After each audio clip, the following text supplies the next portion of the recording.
Hey, how's going guys? You are watching Levitation 4D YouTube channel. Today I have a complete tutorial on overclocking your LHD graphics. By the way, if you are here just for the tutorial, you can skip this video onto this timestamp, but I suggest you to watch full, since I'm going to say you the advantages and disadvantages, should you overclock or not.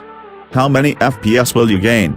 What type of CPUs are compatible, etc. First, let's make it simple for you. If you have a low-end PC, overclocking your CPU might actually fix some minor lags and stutters you face in some of your games, but the games that struggle to run or games that are totally unplayable might not be fixed at all, because, let's face it, anything multiplied by 0 will always be 0, so overclocking may not help in that case. But the games that are actually playable or runs fine but lags sometimes might be fixed. If you are a laptop user, and you have CPUs, something like i7-8750H or i5-8550H, whatever, something like that, this might make a big difference. For example, i7-8750H has a base clock speed of just 2.2 GHz, but by overclocking you can get it up to 3.5 GHz, which will be something like increasing the fire rate of AK-47 from 600 rounds per minute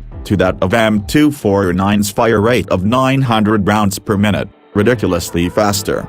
But as the fire rate is increased, there are some disadvantages. Yes, increase in recoil of the gun, which here means the pressure on your CPU also increases, and yeah, do not forget this thing too, yes, the temperature of CPU also increases, and in worst case scenario, your computer can.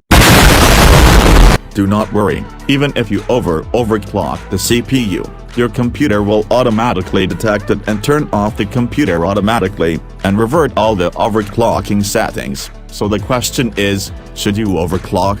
Well, the answer depends on you. If you want a few FPS boost, why not? So now let's get started after the intro. You know I came through.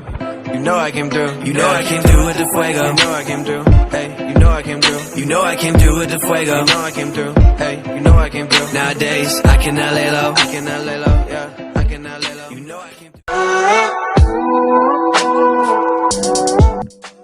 First, download the Intel Extreme Utility tool from the description, but before you do this, make sure you have all the drivers up to date, or else you may face some problems. This thing is must. After downloading, simply install it.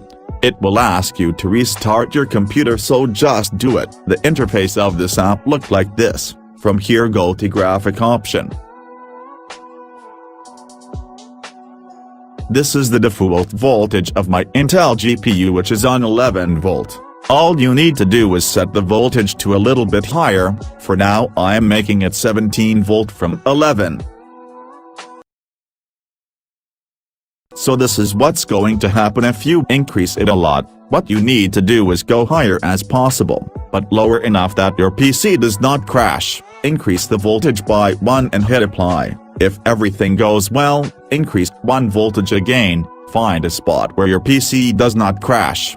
Do not worry, if your PC crashes, the app will reset the settings to default voltage. So guys, that is all for today. If the app crashes on opening or shows an error, it means your drivers are not up to date. Or Google about the error. If your PC crashes, even by just increasing the voltage by 1, there can be 2 reasons. Number 1, that your CPU is clocked max by default, or number 2, your CPU is too weak for overclocking. Unfortunately, there's no way to fix those issues. Okay, with all due respect, love your parents, respect your country, stay home and stay safe, and most importantly, take care of yourselves.